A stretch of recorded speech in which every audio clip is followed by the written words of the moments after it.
Hi అందరికీ, welcome to my channel. ఇవాళ recipe వచ్చేసి చల్ల కారాలు. ఈ చల్ల కారాలని చాలా సులభంగా తయారు చేయవచ్చు. ఈ కారాలని ఒక్కసారి టేస్ట్ చేశారంటే ఇంకా తినాలనిపిస్తుంది, అంత రుచిగా ఉంటాయి. ఎలా తయారు చేయాలో చూసేద్దాం. ఈ చల్ల కారాలని ఈ కారాల్లోకి ముఖ్యంగా 1 కప్పు వెన్న తీసుకోవాలి. ఒకవేళ వెన్న లేకపోతే 1 కప్పు నెయ్యి అన్న తీసుకోవచ్చు. ఎక్కువ శాతం వెన్న ఉంటేనే తీసుకోండి. 1 కప్పు. 1/2 లీటర్ దాకా పుల్లటి పెరుగు తీసుకోవాలి. ఇలా ఒక బౌల్లో 3 కప్స్ బియ్యం పిండి తీసుకుంటున్నాను. ఈ బియ్యం పిండి నార్మల్ బియ్యం పిండి. 1 స్పూన్ వాము ఆరోగ్యానికి చాలా మంచిది.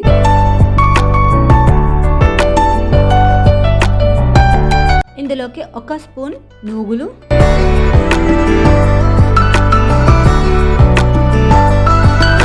ఇందులోకి రుచికి సరిపడినంత కారం, స్పైసీ కావాలంటే 1 స్పూన్ యాడ్ చేసుకోండి. రుచికి సరిపడినంత ఉప్పు,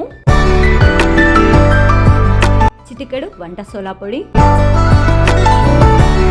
ఈ బియ్యం పిండిలో ఈ వెన్న మొత్తం వేసి బాగా కలుపుకోవాలి. పిండి మొత్తాన్ని బాగా ఈ వెన్న పిండి మొత్తానికి కలిసేలాగా కలుపుకోవాలి. ఈ విధంగా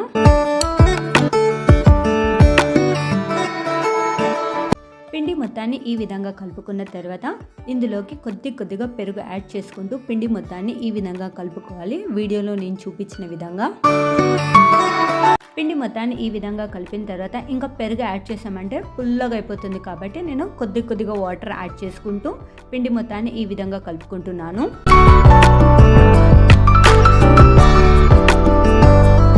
పిండి మొత్తాన్ని నేను కొద్దిగా పొడిగా కలుపుకుంటున్నాను.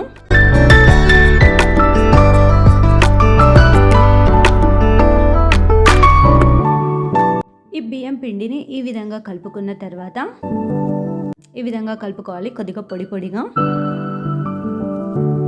తర్వాత ఒక ప్యాన్ తీసుకొని ప్యాన్కి డీప్ ఫ్రై సరిపడా ఆయిల్ వేసి ఆయిల్ బాగా హీట్ అవ్వాలి. ఈ నూనె వేడెక్కిన తర్వాత ఈ నూనెని 3 టేబుల్ స్పూన్ దాకా ఈ వేడి నూనెని మనం కలిపి పెట్టుకున్న పిండిలో ఈ విధంగా యాడ్ చేసుకోవాలి. వీడియోలో నేను చూపించిన విధంగా వేడి నూనెను పిండిలో యాడ్ చేసినప్పుడు పిండి అనేది ఈ విధంగా పొంగాలి. కొద్దిగా చల్లారిన తర్వాత ఈ పిండిలో కొద్దిగా నీళ్ళను యాడ్ చేసుకుంటూ పిండి మొత్తాన్ని ఈ విధంగా కలుపుకోవాలి. నేను పిండి మొత్తం కలుపుతలేను. పిండి మొత్తం కలిపామంటే నూనె ఎక్కువ లాగేస్తుంది. ఎంత కావాలో అంతే కలుపుకోవాలి. పిండి మొత్తం కలిపిన తర్వాత ఈ విధంగా మురుకుల పావు తీసుకోవాలి. మనకి ఏ షేప్ కావాలంటే ఆ షేప్ మురుకుల పావుని తీసుకోవాలి. పిండి మొత్తాన్ని నేను గట్టిగా కలపడం లేదు, జోరుగా కలపడం లేదు. జోరుగా కలిపామంటే నూనె ఎక్కువ లాగుతుంది. కొద్దిగా నేను గట్టిగానే కలుపుకున్నాను. ఈ విధంగా కలుపుకున్న తర్వాత ఈ పిండి మొత్తాన్ని మురుకుల పావులో ఈ విధంగా పెట్టుకొని నూనె వేడెక్కిన తర్వాత మురుకుల పావుని ఈ విధంగా ప్రెస్ చేసుకున్నామంటే మనకు కారాలు ఏ షేప్ కావాలంటే ఆ షేప్ చేసుకోవచ్చు.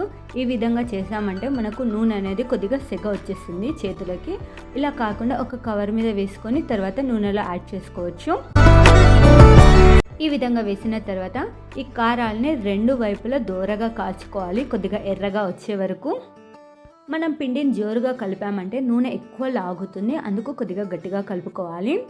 ఈ విధంగా 2 సైడ్స్ దోరగా కాల్చుకున్న తర్వాత ఈ విధంగా ఎర్రగొస్తే ఇంకా నూనెలో నుంచి ఈ కారాలని తీసేస్తున్నాను. ఈ కారాలకు నూనె ఎక్కువ ఏం పట్టదు. ఈ కారాలు చాలా త్వరగా వేగుతాయి. ఇంకా చల్ల కారాలు తయారైపోయాయి. వీటిని చూస్తుంటేనే ఎప్పుడెప్పుడు తినేద్దామా అనిపిస్తుంది. అంత రుచిగా ఉన్నాయి. పిల్లలు పెద్దలు చాలా ఇష్టంగా తింటారు. మిగతా కారాల కంటే ఈ కారాలు ఎంత తిన్నా ఏం కాదు. పిల్లలైతే మరీ ఇష్టంగా తింటారు ఈ చల్ల కారాల్ని చాలా ఈజీగా తయారు చేయవచ్చు. ఇంత రుచికరమైన కారాల్ని తప్పకుండా మీరు కూడా ట్రై చేయండి. Thank you for watching.